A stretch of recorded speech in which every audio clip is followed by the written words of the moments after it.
नमस्कार. सखी सह्याद्रीच्या आजच्या भागात मी स्वप्न आपल्या सगळ्यांचं मनापासून स्वागत करते. मंडळी, या समाजातील प्रत्येक माणूस कुठल्या ना कुठल्या विचारांनी व्यापलेला आहे. नमस्कार. सखी सह्याद्रीच्या आजच्या भागात मी स्वप्न आपल्या सगळ्यांचं मनापासून स्वागत करते. मंडळी, या समाजातील प्रत्येक माणूस कुठल्या ना कुठल्या विचारांनी व्यापलेला आहे. कुणाला भरभरून सुख हवंय तर कुणाला पैसा हवाय, कुणाला काय तर कुणाला काय.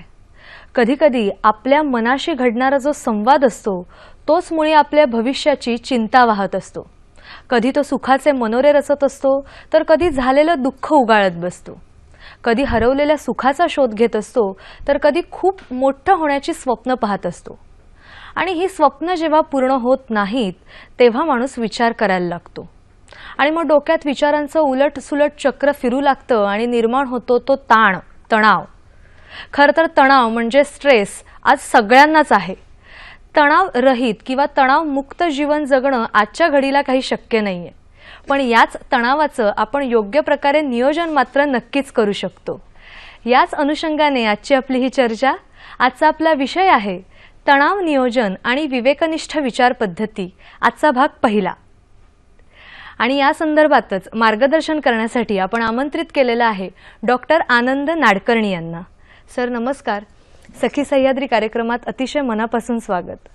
नमस्कार. सरांबद्दल ओळख करून द्यायची म्हणजे व्यवसायाने मनोविकार तज्ज्ञ, याशिवाय ठाणे येथील इन्स्टिट्यूट फॉर सायकोलॉजिकल हेल्थ या संस्थेचे आणि पुणे येथील मुक्तांगण व्यसनमुक्ती संस्थेचे संस्थापक आणि विश्वस्त म्हणून सर कार्य करत आहेत. लेखनाच्या सगळ्याच प्रांतात म्हणजे अगदी ललित लेखनापासून ते नाट्य लेखनापर्यंत सरांनी मुबलक लेखन केलेलं आहे. आजचा जो विषय आहे म्हणजे तणाव नियोजन आणि विवेकनिष्ठ विचार पद्धती यांची सांगड घालण्याच्या दृष्टीने आपल्याला अतिशय योग्य व्यक्तिमत्व मिळालेले आहे मार्गदर्शन करण्यासाठी. आणि तणाव म्हणजे आज सगळ्यांनाच आहे जसं मी म्हटलं, त्यामुळे तुमच्याही मनात प्रश्न असणार आहेत. तुम्ही आमच्या चर्चेत थेट सहभागी होऊ शकता. संपर्कासाठी दूरध्वनी क्रमांक काय आहेत पाहून घेऊया. 24908050 24988050. मुंबई बाहेरचे प्रेक्षक आणि मोबाईलवरून फोन करताना 022 हा STD कोड फिरवायला विसरायचं नाहीये. तुम्हाला सगळ्यांना माहिती आहेच, पण एक छोटीशी विनंती करते की प्रश्न विचारताना आपल्या दूरदर्शन संचाचा आवाज थोडासा कमी ठेवा.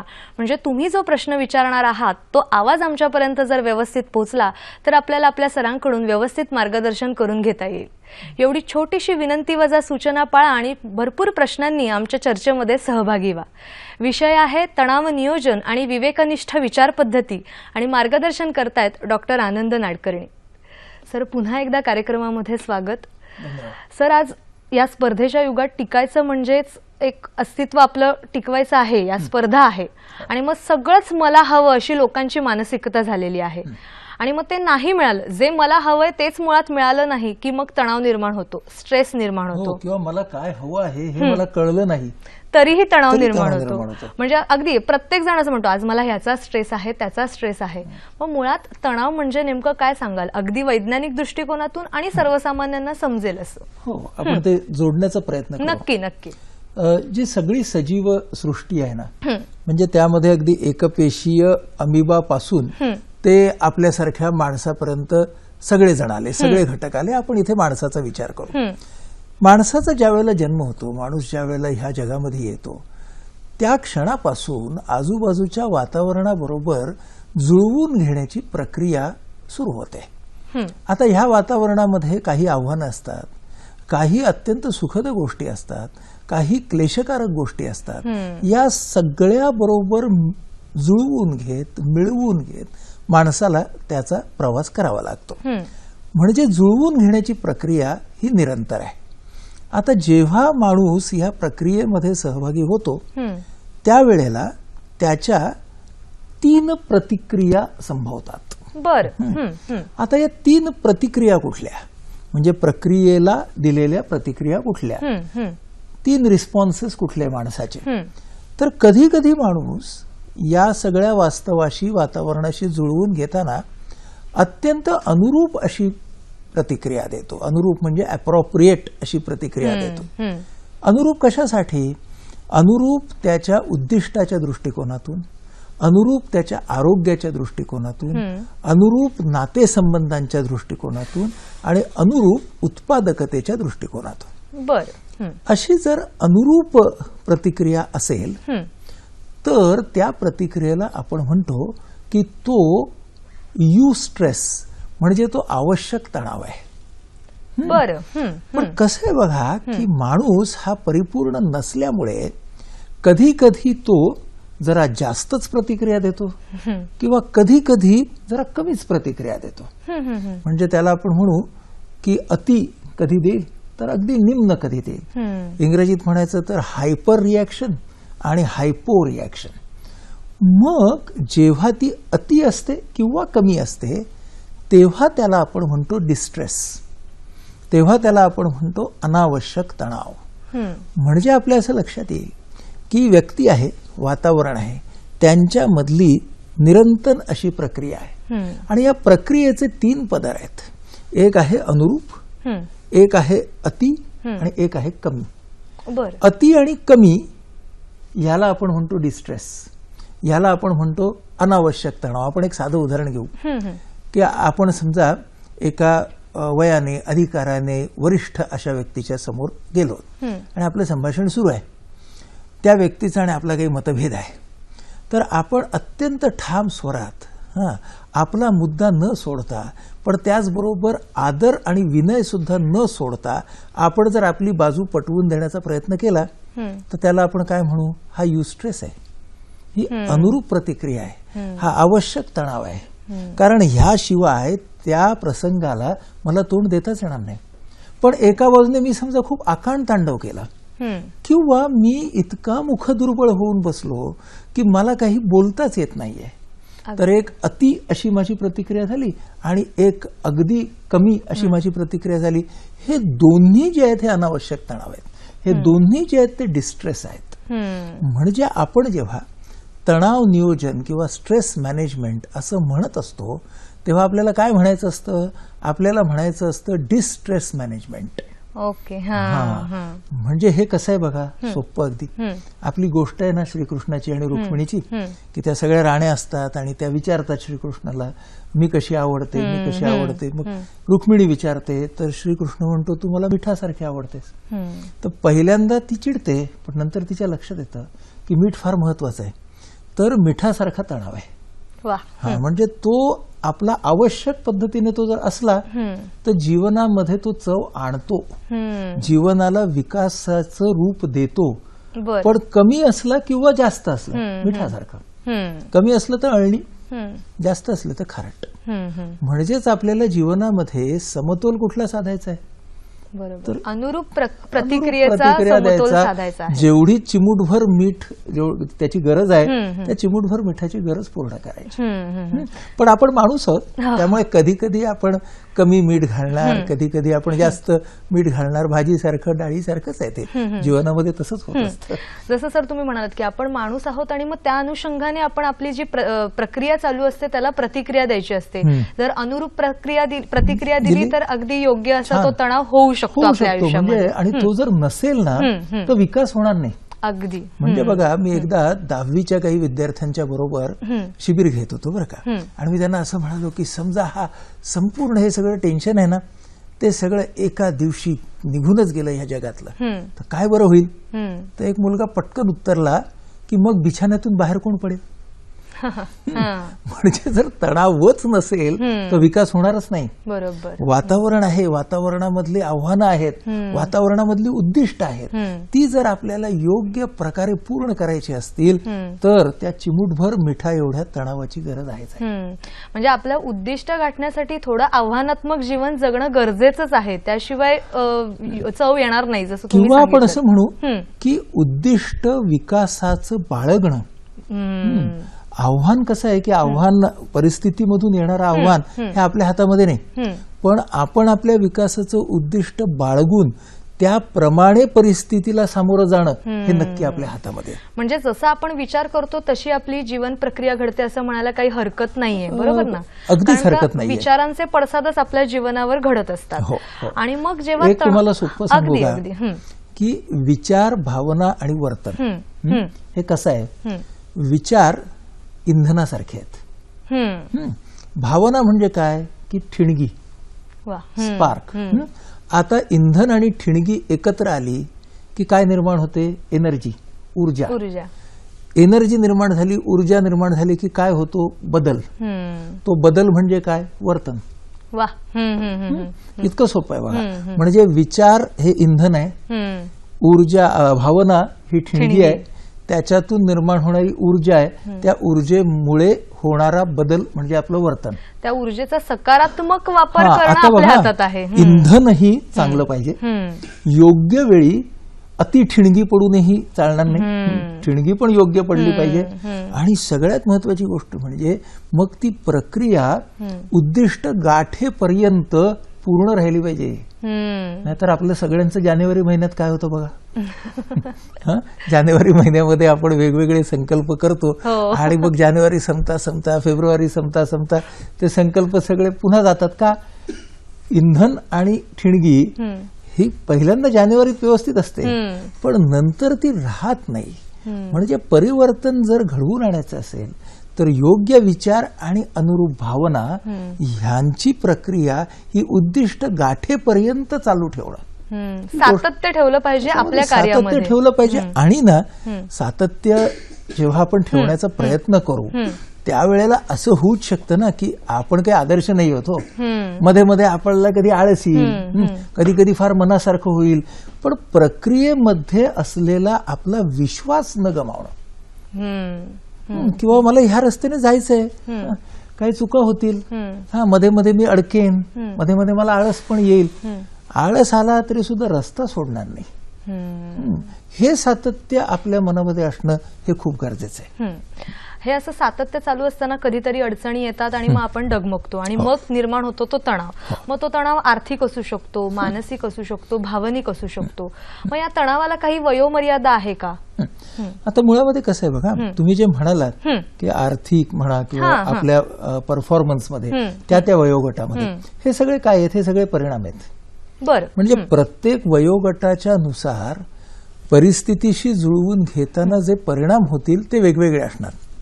उदाहरणार्थ एखादा विद्यार्थी असेल तर त्याच्यासाठी परीक्षेतलं अपयश असेल, एखादा एक्झिक्युटिव्ह असेल एखाद्या कंपनीत काम करणारा तर त्याच्यासाठी त्याचं वार्षिक त्याचं अप्रेझल असेल, एखादी गृहिणी असेल तर तिच्यासाठी खूप जास्त प्रमाणात अचानक येणारे पाहुणे असतील.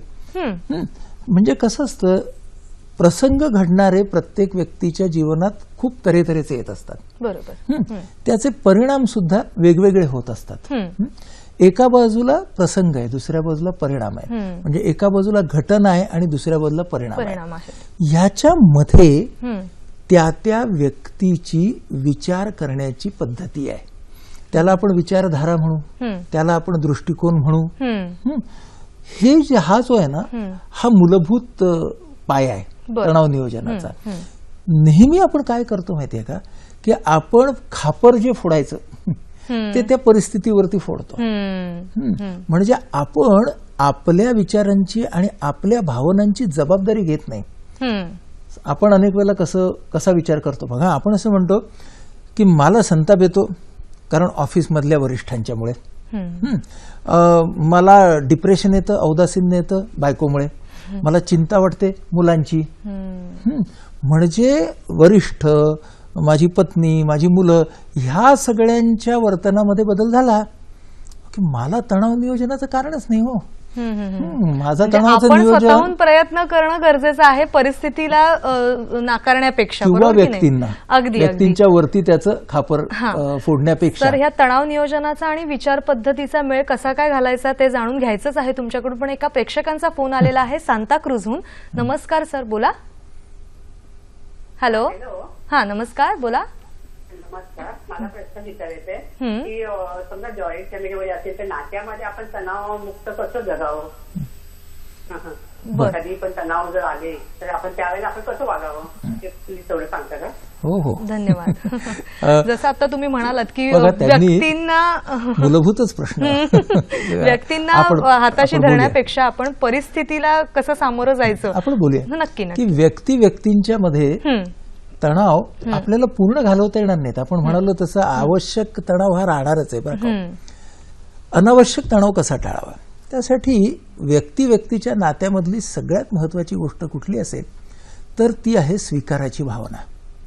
म्हणजे जेव्हा कुठल्याही नातेसंबंधांमध्ये दोन व्यक्ती ह्या एकमेकांचा स्वीकार गुणदोषांसहित करतात त्यावेळेला तणाव नियोजन होतं. याचा अर्थ दोन व्यक्तींच्या मधल्या सगळ्याच गोष्टी एकमेकांना पटतील असं नाही, परंतु नात्याच्या चौकटीमध्ये आम्ही दोघे ज्या वेळेला असू त्यावेळेला काही गुण आहेत, काही दोष आहेत. जसे माझ्यामध्ये आहेत तसे समोरच्या व्यक्तीमध्ये आहेत आणि आम्हाला हे नातं राखायचंय, वाढवायचंय, ती जबाबदारी आम्ही दोघांनी घेतली आहे.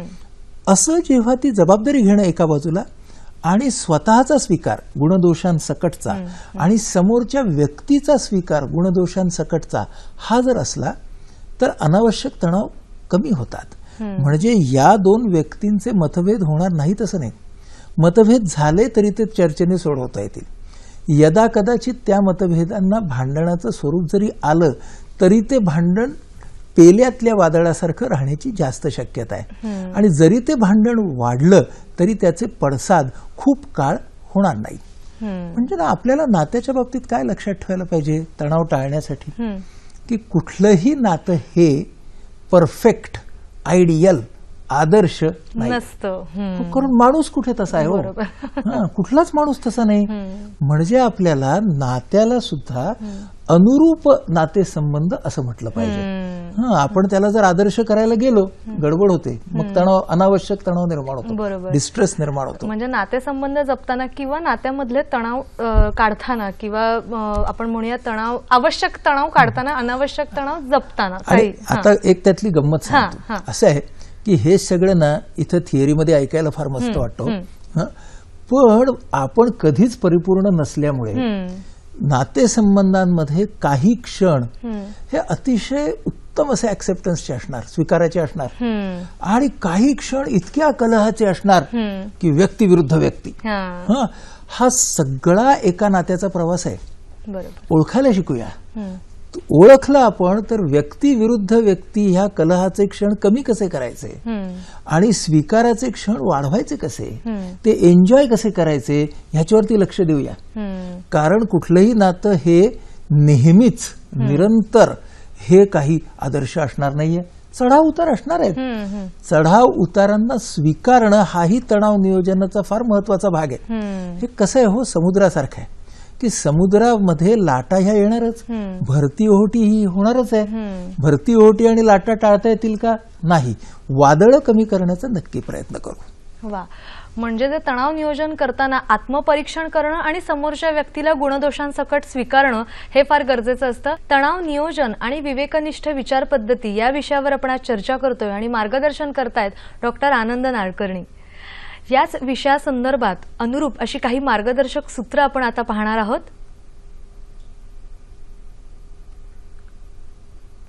तणावांचे दोन प्रकार, आवश्यक आणि अनावश्यक. आवश्यक तणावाशिवाय विकास अशक्य. तणाव नियोजन म्हणजेच असह्य भावनांचे सह्य भावनांमध्ये रूपांतर.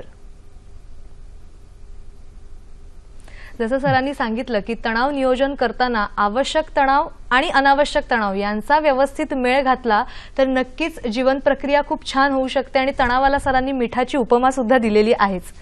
सर, पण मुळात तणाव निर्माणच का होतात? कारण का आताच आपण बघितलं की आवश्यक तणावाशिवाय विकास अशक्य आहे, पण जेव्हा आपण तणाव मॅनेजमेंट म्हणजे स्ट्रेस मॅनेजमेंट असं म्हणतो तेव्हा अनावश्यक तणावाचं नियोजन करणं गरजेचं असतं.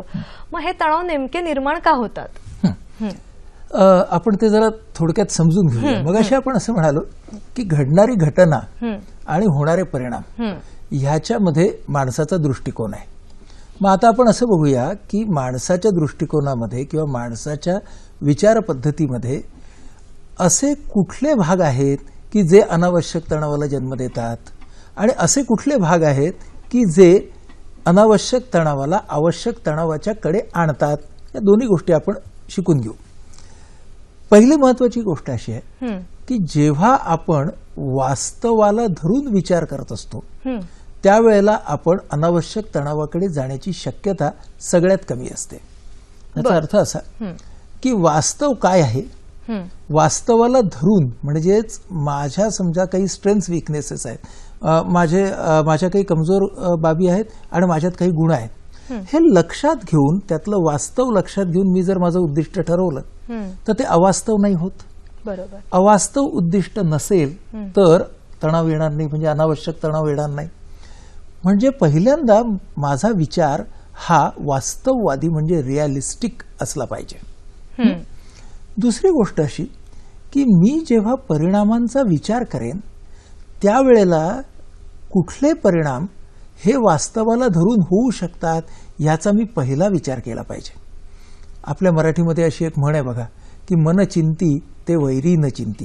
याचा अर्थ काय की आपल्या मनामध्ये परिणामांचे विचार सुरू झाले की त्याच्यामध्ये अगदी टोकाचे आणि वाईट विचारच पहिल्यांदा आपल्या मनात येतात. हम्म, आपल्याला सुरुवात कुठून केली पाहिजे की सगळ्यात कॉमन काय काय काय परिणाम होऊ शकतात, तिथून हळूहळू हळूहळू आपल्याला तीव्रता त्या परिणामांची वाढवत जायला पाहिजे. हम्म, अशा पद्धतीने जर आपण गेलो नाही तर टेन्शन येणार, आणि अशा पद्धतीने आपण गेलो तर परिणाम काय होईल, त्या परिणामावरती मला कुठले पर्याय शोधायचे आहेत. सगळ्यात महत्वाचा हा मूलमंत्र आहे किंवा कळीचा भाग आहे. हम्म, जेव्हा कधी एखादं आव्हान एखादी परिस्थिती समोर उभी राहील तेव्हा माणसानं नेहमी हा विचार करावा की माझ्या नियंत्रणाखाली असलेले घटक कोणते आणि माझ्या नियंत्रणाच्या बाहेर असलेले घटक कोणते.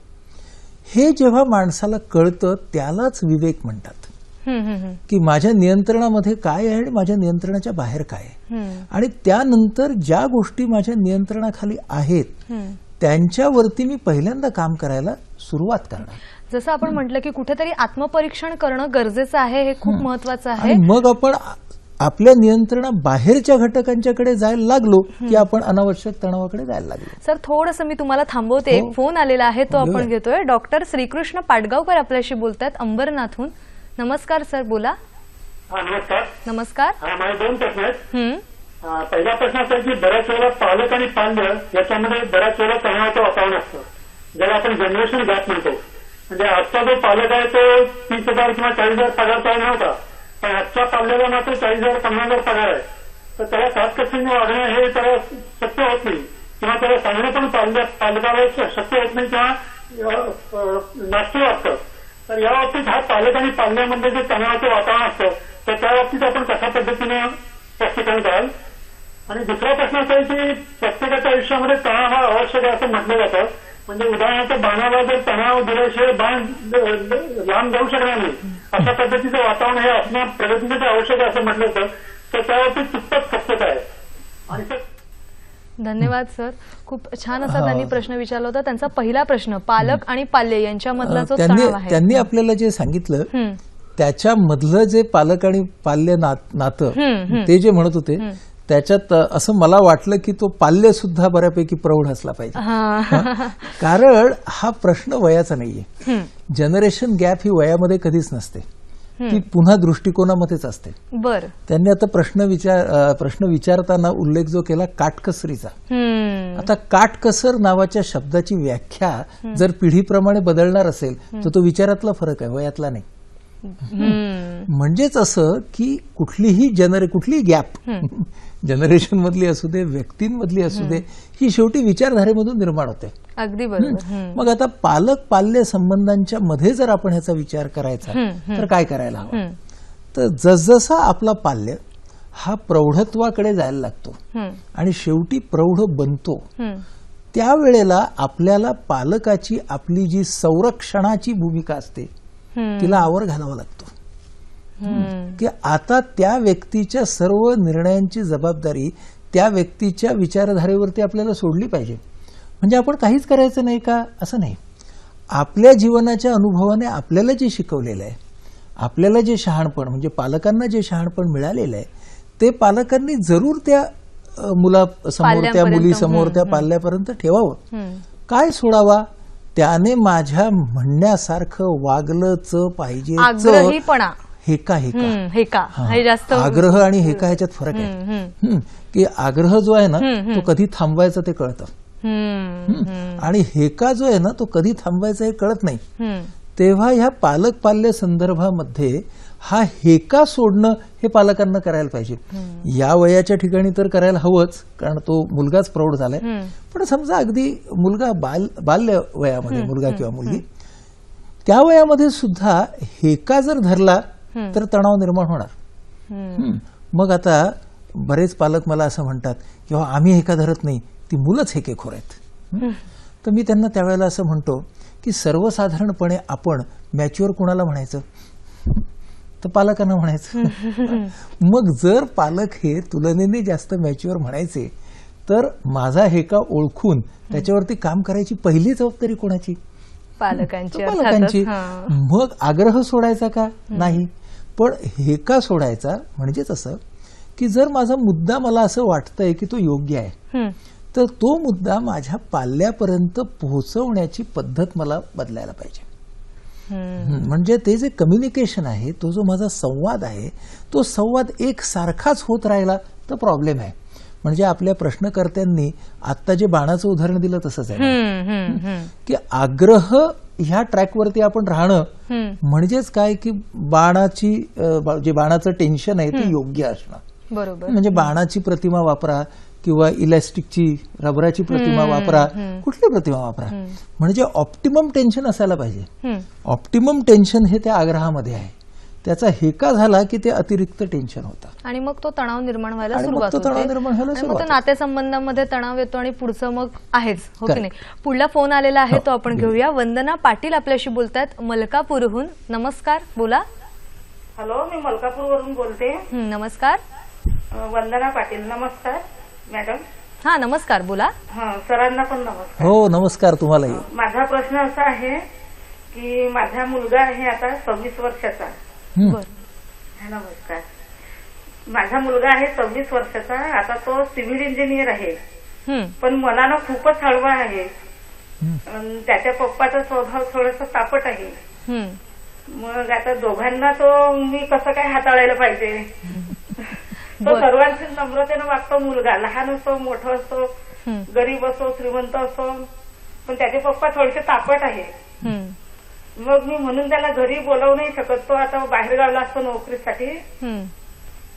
त्याचे पप्पा तसे मनानं खूपच, त्याचे पप्पाही हळवे आहे, नेहमीच म्हणतात घरी ये घरी ये, पण तो मग 1-2 महिना काही मी बोलवत नाही. मग मी तो घरी आला की कसं हाताळायला पाहिजे? बरं, धन्यवाद. आताच आपण म्हणत होतो की जो आग्रह किंवा हेका यांचा जर मेळ साधला तर नक्कीच नातेसंबंधामधला आता काय झालं बघा, याच्यामध्ये नातेसंबंधांच्या मधला एक नवाच पैलू आपल्याला दिसतो. तो असा, याला म्हणतात सँडविच सिच्युएशन. ही सँडविच सिच्युएशन कशी आहे या ताईंची, एका बाजूला त्यांचे पती आहेत, त्यांचे काही स्वभाव धर्म आहेत, एका बाजूला हा मुलगा आहे, त्याचे काही स्वभाव धर्म आहेत, आणि ह्या आईला असं वाटतंय की छान, चांगली इच्छा आहे, उत्तम इच्छा आहे की बाबा सगळ्यांनी मिळून मिसळून राहावं. ते आपल्याला असं विचारतायत की मी नेमकं काय करावं. आपण त्यांना सांगूया. आपण असं 1-2 गोष्टी तुम्हाला सांगता येतील आम्हाला. पहिली गोष्ट अशी की तुमच्या पती जे आहेत त्यांचं जे वागणं आहे ते काहीसं आक्रमक आहे, तुम्ही म्हणता त्याप्रमाणे. तर पतींना तुम्हाला काय सांगायला पाहिजे हँडल करताना, की हा जो तुमचा मुलगा आहे तो जेव्हा कधी घरी येईल त्यावेळेला तुम्ही तुमचं संभाषण जे समोर दिसणारं त्याचं वर्तन आणि आजचा क्षण ह्याच्या पुरतच मर्यादित ठेवा. भविष्यात जाऊ नका आणि भूतकाळात जाऊ नका. कारण सहसा भविष्यात आपण खूप गेलो आणि भूतकाळामध्येही खूप गेलो की तिकडे प्रॉब्लेम त्या दोघांचा सुरू होण्याची भूतकाळाचा संदर्भ दिला जातो आणि मग वर्तमान आणि मग आता तुझं पुढे कसं व्हायचं असं जर सुरू झालं संभाषण, ती गाडी घसरेल. म्हणून त्यांनी काय करायला पाहिजे, त्यांच्या पतीनं हे सांगायला पाहिजे की मुलगा येण्याची इच्छा आहे ना, तर तुम्ही तुमचं संपूर्ण संभाषण हे वर्तमानात आत्ताच्या ह्या क्षणापुरतं मर्यादित करा. ही एक त्यांनी टिप त्यांच्या पतीनं द्यावी. आणि मुलाला येताना असं सांगावं की आतापर्यंत तुझ्या वडिलांच्या संदर्भातले तुझे जे म्हणून काही पूर्वग्रह असतील ते पूर्वग्रह तू मनातून काढ असं माझं म्हणणं नाही, पण या भेटीमध्ये वडील समोर असताना तुझे पूर्वग्रह कमीत कमी व्यक्त करण्याचा प्रयत्न कर. बघा मी काय म्हणतोय, मी पूर्वग्रह काढून टाक, मोकळ्या मनाने बाबांशी बोल असं नाही म्हणते. मी असं म्हणतोय की ज्या 3 दिवस 4 दिवस तो मुलगा इथं असेल त्या काळामध्ये वडिलांच्या संदर्भातले पूर्वग्रह व्यक्त कमीत कमी करणं. मग तुमच्या लक्षात येईल की मी ह्या आईला जे सांगितलंय ना, वडिलांशी कसं वाग आणि मुलाशी कसं वाग, हे वेगळ्या शब्दात वेगवेगळ्या शब्दात एकच तत्व सांगितलंय. पण ते तत्व खूप महत्वाचं आहे. कारण तसं झाल्याशिवाय ही दुरावलेली मंडळी ही एकत्र येणार नाहीत हो. अगदी. ही दुरावलेली जी मनं असतात त्याच्यामध्ये प्रेम कधीही पूर्णपणे गेलेलं नसतं. दुरावा नेहमी पूर्वग्रहातून निर्माण होतो. पूर्वग्रहांचा आपण जोपर्यंत पुनर्विचार करत नाही तोपर्यंत दुरावा जात नाही. हे त्यामागचं तत्व आहे. अगदी. सर, जसं मगाशी सुद्धा प्रश्न आला होता आणि तुम्ही बोलता बोलता सांगतच आहात की आवश्यक तणाव अगदी आवश्यक असतातच, म्हणजे तणाव आवश्यक असतात आपल्या जीवन प्रक्रियेसाठी. म्हणजे आपण असंही म्हणू शकतो की समजा आता एखादी गोष्ट साध्य करायची, आपल्याला उद्दिष्ट गाठायचं आहे, तर ज्या अडचणी येतात त्या अडथळे पूर्ण केल्याशिवाय आपण ते उद्दिष्ट साध्य करू शकत नाही. आणि मग ते अडथळे पार करताना कुठेतरी एक तणाव निर्माण होऊ शकतो. पण त्यातून एक जिद्द सुद्धा निर्माण होऊ शकते की नाही, मला ते उद्दिष्ट गाठायचं तर मला ही अडचण किंवा हा अडथळा पूर्ण करायचाच आहे. जसं आपण मगाशी सूत्र सुद्धा पाहिलं की आवश्यक तणावाशिवाय विकास अशक्य. कसं आहे माहितीये का, की जर मी परिस्थितीला अशक्यच्या चष्म्यातून पाहिलं तर मी पर्याय काढणारच नाही. मी जर परिस्थितीला कठीणच्या चष्म्यातून पाहिलं तर चालेल मला. बघा, तणाव नियोजन म्हणजे अशक्यकडून कठीणकडे येणं. बरोबर. कारण जर मी असं म्हटलं अशक्य नाही, एकदम सोप्पं आहे, तर काय होईल माहितीये का, तणावच राहणार नाही. म्हणजे मला अशक्यकडून स्वतःला कठीणकडे आणायला पाहिजे.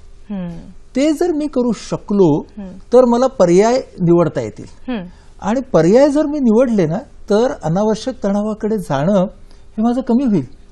ह्याच्यासाठी आपल्याला खूप नियोजनाची गरज आहे. आणि ते नियोजन जर असेल तर आपल्याला ते नक्की करता येईल. तेच विवेकनिष्ठ विचार पद्धतीचं नियोजन तणावामध्ये कसं करायचं हे तर आपण जाणून घेतोच आहोत. पण फोन आलेला आहे तो आपण घेऊया. अजय शर्मा आपल्याशी बोलतायत शेगावहून. नमस्कार सर, बोला. शेगावचा विकास आराखडा सुरू आहे मागील 5 वर्षापासून, पण तो पूर्णत्वास जात नाहीये आणि म्हणजे एक हेडेक म्हणून झालेला आहे. रस्ते वगैरे बरोबर काम करत नाही ठेकेदार लोक वगैरे, आणि कोणी अधिकारी सरकारी अधिकारी येत नाही. MP MLA वगैरे म्हणा किंवा नगरसेवक पार्षद लोक म्हणा, यांना आपण रिलेशन असल्यामुळे जास्त बोलू नाही. सर, आपला प्रश्न विचारा. म्हणजे सगळं सहन करावं लागत आहे सगळ्यांना. याची तकलीफ आपण कोणी असं बोलत नाहीये, समोरून कोणी असं हिंमत करून कोणी बोलत नाही. मागील 4-5 वर्षापासून असं सुरू आहे. आपला काय करावं, त्याला तोंड कसं द्यावं हे ते विचारतायत. त्यांच्या व्यवसायाशी निगडीत ज्या समस्या आहेत त्यातून तणाव निर्माण होतो. मी त्यांना असं सांगू इच्छितो की, आणि त्यांना गावाचा विकासही करायचा, म्हणजे कुठेतरी एक सामाजिक बांधिलकी सुद्धा आहेच. तुमची जी परिस्थिती आहे ती परिस्थिती मी अगदी नीटपणे समजू शकतो, अगदी व्यवस्थितपणे समजू शकतो. इथं मी मगाशी जो मुद्दा बोलत होतो त्याचा संदर्भ आपण घेऊया की कुठल्याही परिस्थितीमध्ये माझ्या नियंत्रणाखाली असलेले घटक कोणते आणि नियंत्रणाखाली असलेल्या घटकांचा मी कल्पक पद्धतीने वापर कसा करणार. कारण नियंत्रणाखाली कुठले घटक आहेत याचं मला ज्ञान असणं ही पहिली पायरी झाली. त्याचा नेहमीच्या पद्धतीने वापर करून मला जर फळ मिळत नाहीये तर मला त्या घटकांचा अत्यंत कल्पक पद्धतीने वापर केला पाहिजे. आणि मी जर माझ्या नियंत्रणाबाहेर असलेल्या घटकांच्या वरती जास्त लक्ष केंद्रित केलं तर मी प्रयत्नवादाकडून दैववादाकडे जाईन. मला प्रयत्नवाद तर सोडायचा नाही. मग मला कशावरती भर दिला पाहिजे, या परिस्थितीमधून मी कल्पकपणे पर्याय काय काढू शकतो. अत्यंत कल्पक पर्याय हे अत्यंत साधे असू शकतात. आजचा दिवस आहे 6 एप्रिल. आज दांडी मार्च संपवून मिठाच्या सत्याग्रहाला सुरुवात झाली 1930 साली. मीठ नावाचा पर्याय हा गांधीजींना, आपण मगाशी मिठापासूनच सुरुवात केली, तर मीठ नावाचा पर्याय हा गांधीजींना जो सुचला हा साधा पर्याय होता, पण अत्यंत कल्पक पर्याय होता, ज्याच्यामुळे ही एक अत्यंत कठीण परिस्थिती की संपूर्ण ब्रिटिश साम्राज्याला एका पद्धतीने कसं सामोरं जायचं, तुम्ही जन आंदोलन कसं उभं करणार आहात. मीठ नावाच्या गोष्टीच्या भोवती आजच्या दिवशी हे आंदोलन गांधीजींनी उभं केलं. त्यांच्यासमोर असलेली अडचणींची उतरंड होती ती केवढी मोठी असेल हो. आणि त्या परिस्थितीला सामना देताना गांधीजींनी स्वतःवरती बंधनं घालून घेतली होती की हे जन आंदोलन अहिंसक असणार आहे, ह्यामध्ये सगळ्या जनसमुदायाचा सहभाग असणार आहे. मग आपण असा विचार करू की त्याला लागणारं नियोजन, त्याला लागणारी कल्पकता ही कुठल्याही परिस्थितीला ही निश्चितपणे आपल्याला लावता येईल की नाही. परिस्थितीला अनुरूप कल्पक विचार आणि त्यांची सांगड घालणं हे फार गरजेचं आहे तणाव नियोजनामध्ये. तणाव नियोजन आणि विवेकनिष्ठ विचार पद्धती या विषयावर आपण आज चर्चा करतोय आणि मार्गदर्शन करतायत डॉक्टर आनंद नाडकर्णी. मगाशी सुद्धा आपण या विषयावर एक छान मार्गदर्शक सूत्र पाहिलेलीच आहेत. पुन्हा एकदा या सूत्रांचा आढावा घेणार आहोत.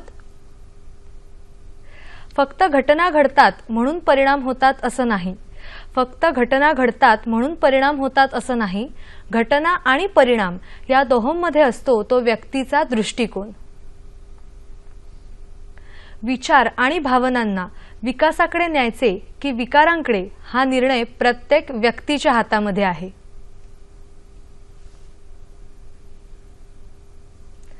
आग्रही आणि निर्धाराचे वागणे, बोलणे हा तणाव नियोजनाचा मूळ आधार. खरंच जसं आपण म्हटलं की आवश्यक तणाव खरंच गरजेचा असतो आपल्या जीवन प्रक्रियेमध्ये विकास करण्याच्या दृष्टिकोनातून. तणाव आवश्यक आहे. जसं मगाशी प्रश्नही आला होता की धनुष्यातनं सोडलेला बाण जर त्याला योग्य ताण दिला तर तो आपल्या व्यवस्थित पोहोचू शकतो. आणि जसं तुम्ही सांगितलं मिठाची उपमा दिली, म्हणजे अनुरूप जे काही असेल ते गरजेचं आहे.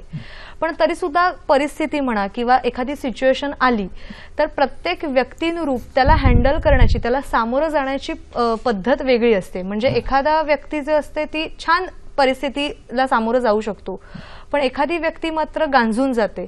मग ही तणाव नियोजन करताना ही विषमता का आढळून येते? ही जी विषमता आढळून येते त्याचं कारण शोधण्याचा आपण प्रयत्न करू.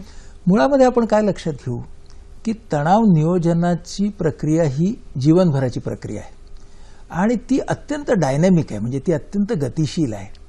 कुठलीही गतिशील प्रक्रिया जेव्हा असेल तेव्हा त्याच्यामध्ये चढाव उतार तर असणार आहेत, ती एकसारखी जाणार नाही. याचा अर्थ की काही विषमता ही अंगभूत असणार आहे. म्हणजे प्रत्येक माणूस प्रत्येक परिस्थितीला उत्तमपणे तोंड देऊ शकेलच आयुष्यभर याची काहीही गॅरंटी नाही. आणि असं न होणं यामध्ये माणसाचा दोष नव्हे. आपण असं म्हणतो की तणाव नियोजनाच्या बाबतीतच आपण उदाहरण घेऊ की आपला महाभारतामधला अर्जुन आहे. आता अर्जुन हा इतका चांगला योद्धा आहे, त्याने अनेक समर प्रसंगांना तोंड दिलेलं आहे. त्याच्यामध्ये योद्ध्याला हवेत अशी सगळी गुणवैशिष्ट्ये आहेत. त्याला अतिशय चांगली आधार रचना आहे. त्याचे भाऊ आहेत, त्याची पत्नी आहे, कृष्णासारखा त्याला मार्गदर्शक आहे. तरी सुद्धा महाभारत युद्धाच्या पहिल्या दिवशी हा अर्जुन अनावश्यक तणावाखाली जातोच का नाही? म्हणजे आवश्यक आणि अनावश्यक तणाव यांचे रंग बदलणं मानवी अस्तित्वाच्या प्रवाहामधला हा भागच आहे. अर्जुनाला सुद्धा तसं झालं. अर्जुनाचा विषाद म्हणजे काय? अर्जुनाचा विषाद म्हणजे डिस्ट्रेस. त्याला सगळ्या नकारात्मक भावना, असह्य भावना त्याच्या मनामध्ये निर्माण झाल्या होत्या. आणि त्याला श्रीकृष्णाने जी भगवद्गीता सांगितली त्यामध्ये काय केलं बघा, वैचारिक बैठक बदलली, म्हणजे इंधन जे होतं ते जास्त चांगलं करून दिलं. भावनिक बैठक बदलली, वैचारिक इंधनासाठी काय वापरलं? स्वधर्माची संकल्पना वापरली, यज्ञाची संकल्पना वापरली. भावना बदलल्या, असह्यकडून सह्यकडे आणल्या आणि मग अर्जुनाचं वर्तन बदललं. म्हणजे अर्जुनासारख्या व्यक्तीला सुद्धा जर डिस्ट्रेस होत असेल तर तुमची आमची काय कथा? म्हणजे आपल्या सगळ्यांना डिस्ट्रेसचा सामना आयुष्यामध्ये करायलाच लागणार आहे. म्हणजे काय की ती विषमता नाहीये, ती समता आहे. त्यामुळे ती विषमता नाहीच आहे. फक्त असं असतं की काही व्यक्ती जे असतात त्या स्वतःच्या डिस्ट्रेसचा सामना स्वतः आत्मपरीक्षण निरीक्षणाच्या द्वारा करू शकतात. आणि काही जणांना मदत लागते. मदत असं मी जेव्हा म्हणतो तेव्हा ती काही व्यावसायिक मदत असं मला म्हणायचं नाहीये. कधी कधी कुटुंबियांकडून मदत लागते, वडीलधाऱ्या ज्येष्ठांच्याकडून लागते, आपल्यापेक्षा अधिक अनुभवी किंवा शहाण्या माणसाकडून आपल्याला मदत लागते. काही जणांना मदत लागते, काही जणांना मदतीशिवाय ते करता येतं. काही जणांना काही प्रसंगी मात्र मदत मिळूनही ते करता येत नाही. मग तो जो गट आहे तो डिस्ट्रेस कडून डिसऑर्डर कडे जातो. म्हणजे मग त्या तणाव नियोजनाच्या क्षेत्रामधून तो थोडा मानसिक विकाराच्या कडे जातो, जो आपला आजचा विषय नाहीये. परंतु आपण असं म्हणू की डिस्ट्रेस म्हणजे तणाव जर योग्य पद्धतीने त्याचं नियोजन योग्य वेळीच झालं तर तो पुढे विकाराकडे जाणारच नाही. बरं, पुढला फोन आलेला आहे तो आपण घेऊया. रेखा कोरडे आपल्याशी बोलतायत कळव्याहून. नमस्कार, बोला. हा, हॅलो, नमस्कार. हॅलो, हा, प्रश्न विचारा आपला. मी रेखा कोरडे कळव्याहून बोलते. माझा मुलगा वर्षाचा आहे आणि त्याचं BMM कम्प्लीट झालं आणि तो पोस्ट ग्रॅज्युएशन करतो PhD. तर त्याची परीक्षा 1 महिन्यावर आली, म्हणजे प्रोजेक्ट वर्क वगैरे कम्प्लीट करणं सगळं. आणि त्याला एक जॉब म्हणजे एका प्रोजेक्टच काम आले आत्ताच, ते पण त्याला या महिन्यात कम्प्लीट करायचं. आम्हाला टेन्शन आहे आणि त्यालाही आहे. तर त्याला तो म्हणतो मी प्रोजेक्टचं काम आहे, तो जॉब करतो. तर आम्ही त्याला काय सांगावं, काय सजेस्ट करावं टेन्शन घालवण्यासाठी? बरं, खूप चांगला प्रश्न आहे.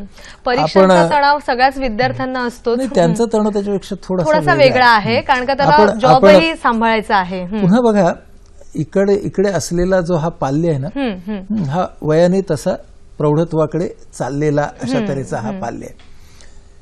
पहिल्यांदा आपण ह्या ताईंना असं सांगू की ह्यामध्ये तुमच्या नियंत्रणाखाली असलेले घटक कोणते आणि त्याच्या नियंत्रणाखाली असलेले घटक कोणते हे वेगळे वेगळे काढा.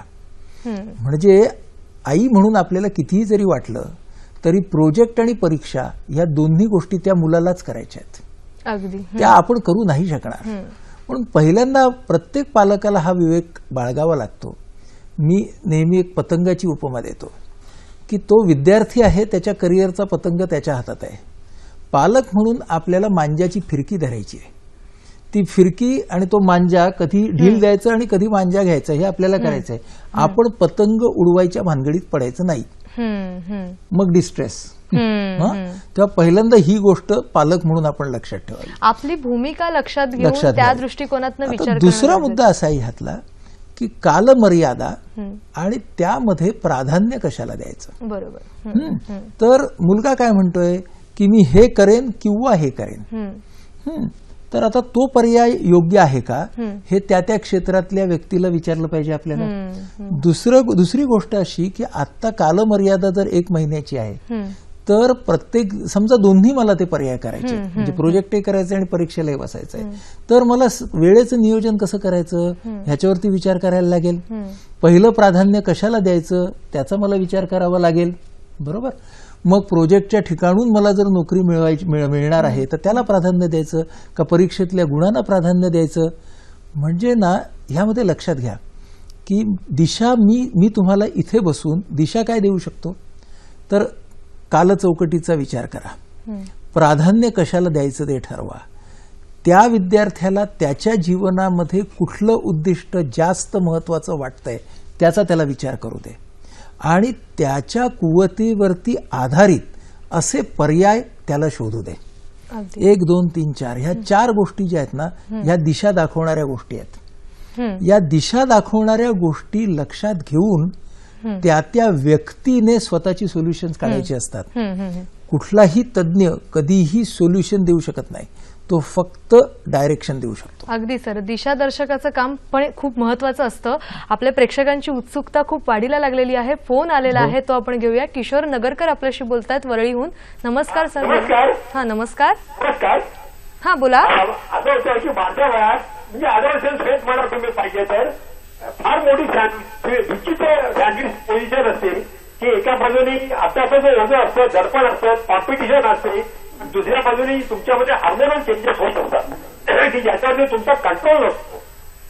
तुम्हाला समजत पण नाही की काय माझ्यामध्ये होतंय किंवा आई वडिलांना पण समजत नाही. तर अशा परिस्थितीमध्ये त्याच्यामध्ये उपाय काय असतात? आभारी आहे. धन्यवाद सर. कुमारवयीन खूप छान महत्वाचा प्रश्न. कुमारवयीन मुलांचा प्रश्न त्यांनी विचारलेला आहे. शारीरिक बदल होत असतात.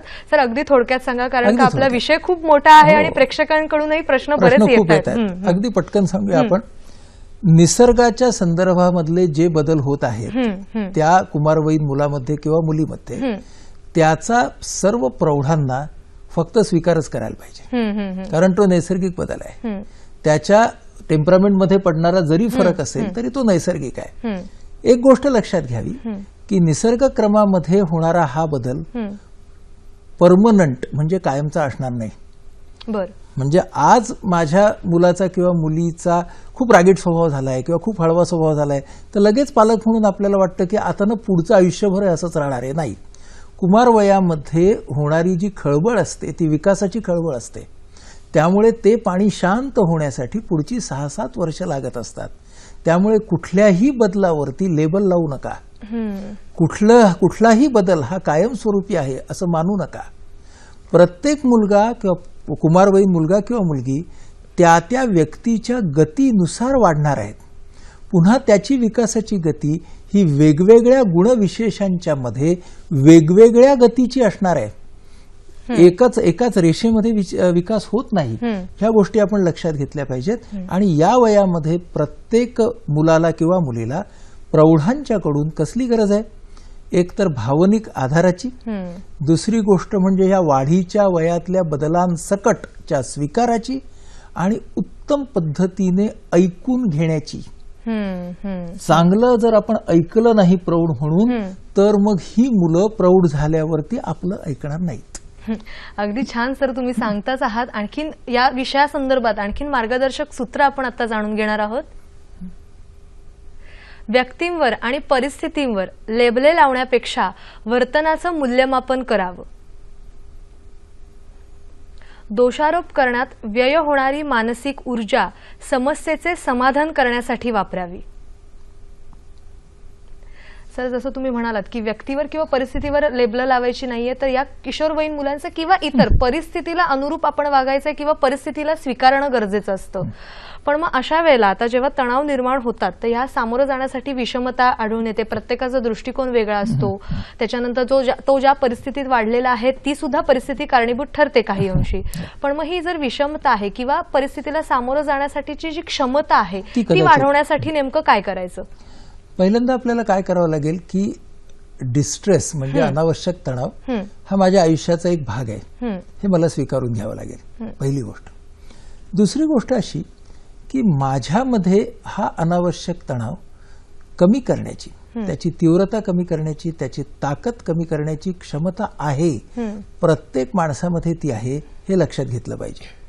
या क्षमतेचा संदर्भ हा रूढ शिक्षणाशी कमी आणि मी आजूबाजूच्या अनुभवातून स्वतःचं सार कसं बाजूला काढतो त्याच्याशी जास्त आहे हे मी लक्षात घेतलं पाहिजे.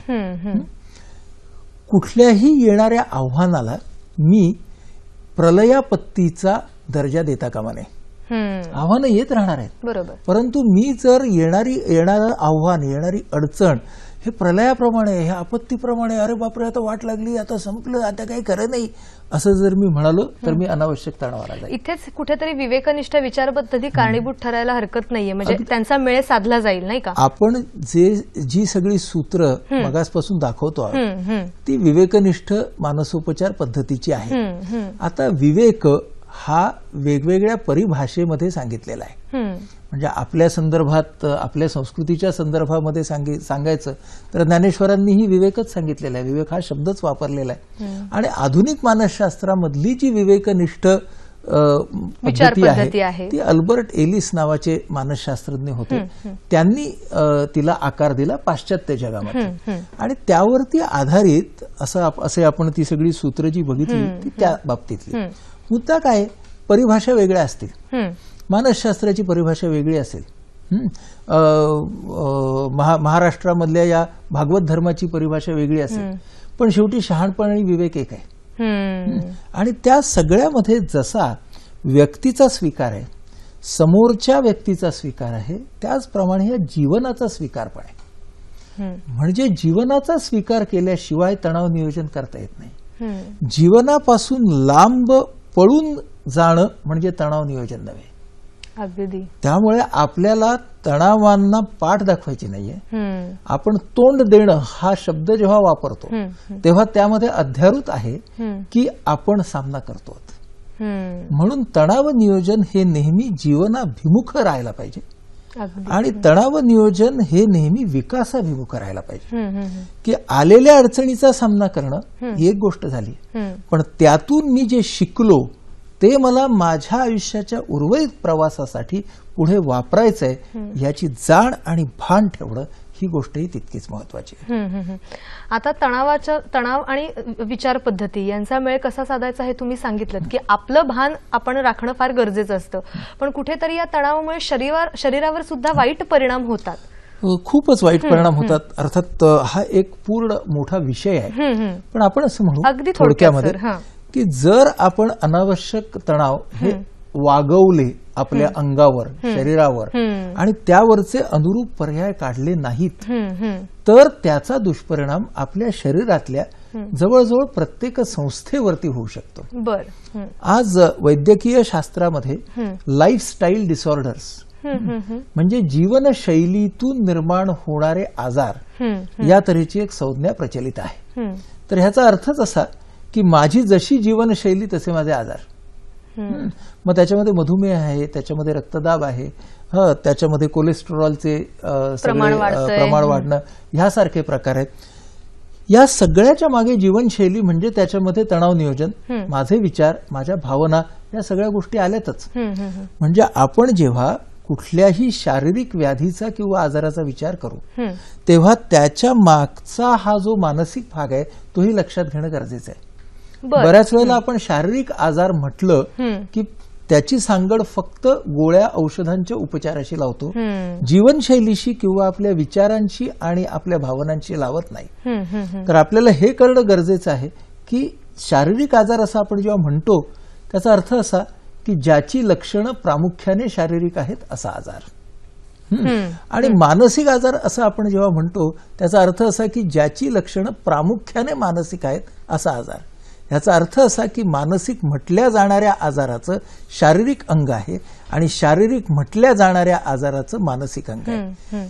ही एकात्मता, हे अद्वैत आपण लक्षात घेणं खूप गरजेचं आहे. तर आपल्याला संपूर्ण आरोग्याकडेच एका सर्व समावेशक अशा दृष्टिकोनाने पाहता येईल. सर, खरंच तणाव नियोजन हा विषय खूप मोठा आहे, पण आपल्याला वेळेची मर्यादा असल्या कारणाने अगदी थोडक्यात तुम्ही प्रेक्षकांना काय सांगाल की तणाव नियोजन करताना नेमका विवेकनिष्ठ विचार पद्धतीचा मेळ कसा घालायचा? 2-3 सूत्र आपण बघूया. पहिलं सूत्र आपण असं म्हणू की माझं सुख आणि माझं दुःख हे माझ्या विचारातून निर्माण होत असतं. तेव्हा सुख आणि दुःख हे ह्याची जबाबदारी मला स्वतःला घेतली पाहिजे. विनोबांनी सुख आणि दुःख ह्याच्या खूप छान व्याख्या सांगितलेल्या आहेत. ख म्हणजे आकाश, म्हणून खग पक्षी का, कारण तो आकाशात आहे. तो जेव्हा तुमच्या मनाचं, तुमच्या भावनांचं आकाश हे अतिशय विस्तीर्ण असतं त्याला म्हणतात सुख. आणि जेव्हा तुमच्या मनाच्या आकाशामध्ये हे सगळे अनावश्यक तणावाचे विचार निर्माण होतात आणि ते खूप सीमित होतं त्याला म्हणतात दुःख. तेव्हा सुख आणि दुःख ह्या दोन्ही आपल्या जीवनाच्या बाजू आहेत. त्या दोन्ही बाजूंच्या कडे कसं पाहायचं तर ह्या दोन्ही गोष्टी कायमच्या नाहीत. या दोन्ही गोष्टी आत्ता आहेत तशा स्वीकारायच्या. दुःखाला स्वीकारल्याशिवाय दुःख सहन करता येत नाही. दुःखाला स्वीकारल्याशिवाय त्याच्यावरती पर्याय काढून सुखाकडे जाता येत नाही. जीवन म्हणजेच सुख दुःख आणि त्याला सामोरं किती योग्य पद्धतीने जाणं हेच तणाव नियोजनामध्ये खूप महत्वाचा टप्पा आहे. खरं तर विषय खूप मोठा आहे, पण वेळेची मर्यादा असल्या कारणाने पण तरी सर तुम्ही खूप छान पद्धतीने आम्हाला मार्गदर्शन केलं, त्याबद्दल अतिशय मनापासून धन्यवाद. धन्यवाद.